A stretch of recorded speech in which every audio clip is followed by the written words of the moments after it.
भाष्य केलं होतं आणि ते अत्यंत तंतोतंत ठरलं. त्याच्यावरती काल मुख्यमंत्र्यांनी भाष्य केलंय. जे काही प्रकार समोर येतो अत्यंत धक्कादायक आहे, पण याच्यामध्ये खराब व्यतिरिक्त कोणी मासा गळाला आपल्याला दिसत नाही. एक लक्षात घेतलं पाहिजे तुम्ही की नाशिकचं प्रकरण हे देवेंद्र फडणवीस यांनी आता त्याच्यावरती ॲक्शन घेतली, कारवाई केली, हे खरं आहे. पण देवेंद्र फडणवीस राज्याचे गृहमंत्री म्हणून त्यांना हे माहीत असायला पाहिजे होतं याआधीच. एखाद्या महिलेनं तक्रार करेपर्यंत वाट का पाहायची? तिथे काहीतरी विचित्र घटना घडत आहेत, तिथे काहीतरी समाजविघातक कृत्य घडत आहेत आणि त्या समाजविघातक अशा कृत्यामध्ये आपल्या मंत्रिमंडळातले सहकारी आमदार खासदार सहभागी आहेत.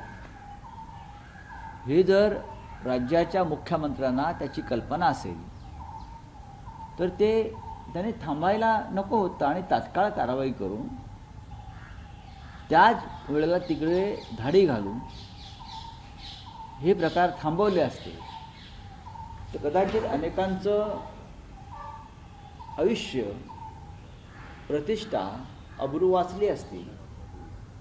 किंवा आता जे ते म्हणत आहेत मुख्यमंत्री की नळबळी गेले, कदाचित त्यांचे प्राण वाचले असते. या सगळ्याला सरकारही तितकंच जबाबदार आहे हे दुर्दैवानं म्हणावं असं वाटतं. ते कसली वाट पाहत होते, कोणाची वाट पाहत होते?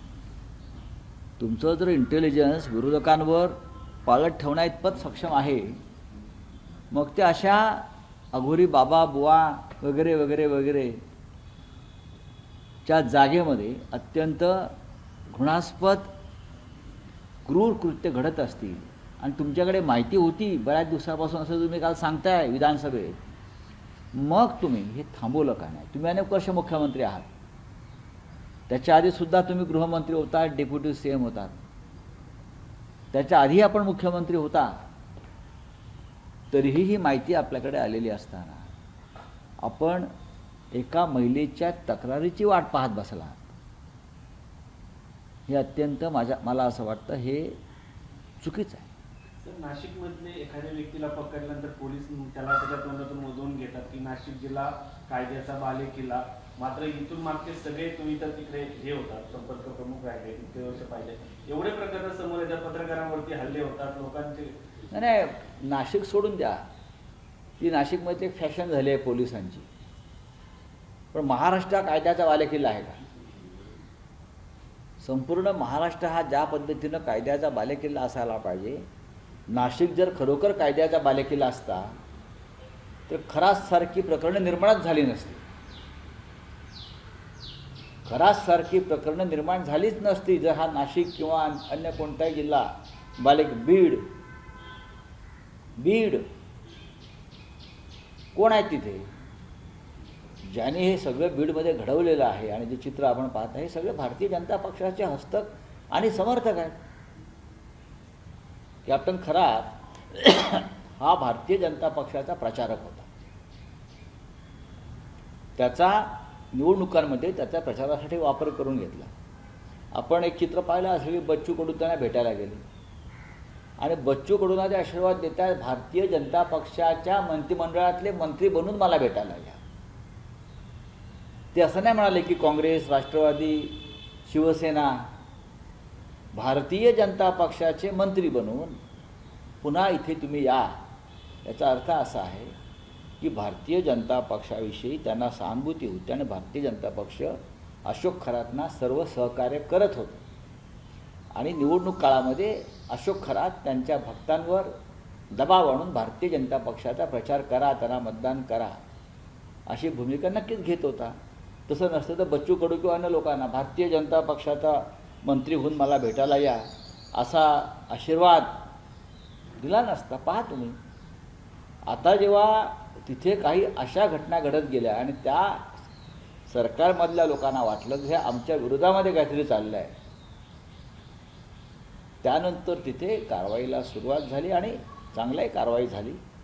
उशिरा का होईना कारवाई झाली. सर रावल सर जयकुमार रावल जे मंत्री होते महायुती सरकारमध्ये, म्हणजे फडणवीस 14 ते 19 दरम्यान जेव्हा मुख्यमंत्री होते तेव्हा सरकारमध्ये मंत्री असलेले जयकुमार रावल यांनी 1.5 कोटींचा निधी हा त्यांच्या मंदिराला 2018 साली दिलेला होता, तसा जी आर काढलेला होता. म्हणजे पाण्यावरनं उद्धव ठाकरेंच्या सरकारमध्ये बघा, देवेंद्र फडणवीस यांनी याच्यावरती जास्त न बोललेलं बरं का भाजपच्या लोकांनी. मी जे म्हणतोय की अशोक खराता भारतीय जनता पक्षाचा अधिकृत प्रचारक होता. भारतीय जनता पक्षाची किंवा संघ परिवाराची जी नीती आहे की अशा प्रकारची बुवा बाबा महाराज यांची संघटना बांधायची आहे ना, त्यांची एक आध्यात्मिक संघटना का सेना आहे त्यांची, आणि त्या माध्यमातून या सगळ्यांचा वापर करायचा. त्यांनी वारकरी संप्रदायाला सुद्धा राजकारणामध्ये ओढलं. त्याच्यामुळे भारतीय जनता पक्षच या पापाचा सगळ्यात मोठा भागीदार आहे. याचं प्रायश्चित भारतीय जनता पक्षाने घेतलं पाहिजे. तुम्ही गृहमंत्री आहात, मुख्यमंत्री आहात, तुम्ही विधानसभेत वाचून दाखवाल काही म्हणून लोक त्यावर विश्वास ठेवणार नाहीत. या सगळ्यामध्ये आपल्या लोकांचाही तितकाच वाटा होता. हे जेव्हा मुख्यमंत्री स्वीकारतील तेव्हा त्यांना मी म्हणेन की तुम्ही निष्पक्षपणे काम करता. सर एकीकडे अशोक खरात गुन्हेगार आहेत, मात्र त्याच्या महिला आहेत, त्यांचे फोटो सोशल मीडियावर अत्यंत बिभत्सपणे व्हायरल केले जात आहेत आणि त्या महिलांच्या अगोदर डिग्निटी किंवा त्यांचा फायदा घेतला गेला. आतापर्यंत असं कधी झालं नव्हतं. कोणत्याही महिलांची चित्र किंवा फोटो या संदर्भात त्यांची ओळख ही गुप्त ठेवली जात होती. हे प्रथमच महाराष्ट्रात महिलांची बेआबरू. बरं, हे मोबाईल कोणाकडे होते? जप्त केलेले मोबाईल पोलिसांकडे आहेत. पोलीस कोणाच्या नियंत्रणाखाली आहेत? गृह खात्याच्या. गृह खातं कोणाकडे आहे? भारतीय जनता पक्षाकडे. देशभरामध्ये असे अनेक प्रकार घडलेले आहेत बलात्काराचे किंवा अत्याचाराचे. कोणाचे फोटो आले नाहीत महिलांचे अशा उघडपणे. पण ह्या वेळेला नाशिकमध्ये प्रथमच कायद्याच्या बालेकिल्ल्यात त्या महिलांचे फोटो येत आहेत. याची लाज वाटली पाहिजे सरकारला. त्या संदर्भात ज्या मंत्री आहेत त्यांना तेजस्विनी सातपुते की काय त्या प्रमुख आहेत त्या सगळ्या तपास यंत्रणेच्या, त्यांनी याची चौकशी केली पाहिजे की फोटो बाहेर कसे येतात महिलांचे. ह्याच्यामागे काय आहे? कोणाचं डोकं आणि षडयंत्र आहे? सर राज्यामध्ये अजित पवार यांचे पक्ष सरकारमध्ये आहे, मात्र त्यांचा मृत्यूची गुन्हा दाखल होतो कर्नाटकमध्ये 0 FIR. कसं असतं की देवेंद्र फडणवीस हे वारंवार सांगत होते ते माझे जीवाभावाचे मित्र होते वगैरे. जीवाभावाचा मित्र असता तर FIR दाखल केला असता पवार कुटुंबियांचा. पवार कुटुंबियांचा FIR दाखल करायला काहीच हरकत नव्हती. नाही, तसं नाही झालं. चला हिंदी में. उद्धव साहेबांचा काल एकनाथ शिंदे यांनी उद्धव साहेब ठाकरे असा उल्लेख केला विधान भवनामध्ये आणि त्यांचं उत्तम आरोग्य लाभो असं देखील म्हटलं. चांगलं आहे ना, शिष्टाचार आहे, संस्कार आहेत. उद्धव ठाकरे या राज्याचे माजी मुख्यमंत्री आहेत. उद्धव ठाकरे यांनी एकनाथ शिंदेंना असंख्य पदं दिलेली आहेत. त्यांची जडणघडण केलेली आहे. ते जर केलं नसतं तर जी 50-50 कोटीची जी काही क्षमता निर्माण झाली ती निर्माण झाली नसती. त्याच्यामुळे ती कृतज्ञता त्यांच्या मनामध्ये असेल की आजही आपण ज्या पदावर बसलो आहोत फडणवीस मंत्रिमंडळात ते श्री उद्धव ठाकरे यांच्या मेहनतीमुळेच. त्याच्यामुळे एक शिष्टाचार म्हणून जर त्यांनी केला असेल त्याच्यावर बातम्या करू नका. बोले. आज ऑल पार्टी मीटिंग बुलाई गई है. सर, एक मिनट, मराठी ट्रांसजेंडर पे बात शुरू होगी. हाँ बोलिए. ऑल पार्टी मीटिंग बुलाई गई है. वेस्ट एशिया के कॉन्फ्लिक्ट को लेकर बात होगी. राहुल गांधी उपस्थित रहेंगे इसमें. हम रहेंगे ना उपस्थित, क्यों नहीं रहेंगे? अगर ऑल पार्टी मीटिंग में प्रधानमंत्री आते हैं और बातचीत करते हैं तो सभी पार्टियों के प्रमुख नेताओं ने जाकर अपनी बात उनके सामने रखनी चाहिए. आज विश्व की हालत ऐसी है युद्ध के बाद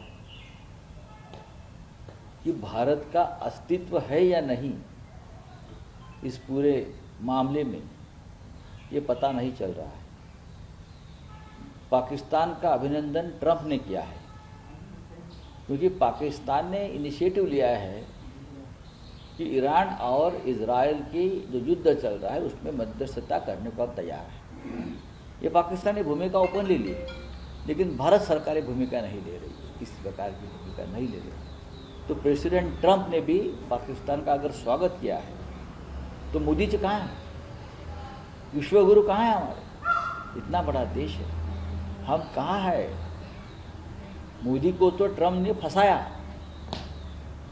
फंसा दिया मोदी को ट्रंप ने, उनकी पूरी बेइज्जत कर दी है। चलिए, थैंक यू। सर ट्रंप ने भी मोदी जी को फोन किया और मोदी जी ने बताया कि शांति बहाल हो, हॉर्मुज़ का रास्ता खुले, सकारात्मक बात हुई है ट्रंप से। हमें मालूम नहीं, मोदी जो बोल रहे हैं इसलिए हम सुन रहे हैं। ट्वीट किया उन्होंने, सर। हमको मालूम नहीं, अभी हम ऑल पार्टी मीटिंग में इस बारे में चर्चा करेंगे।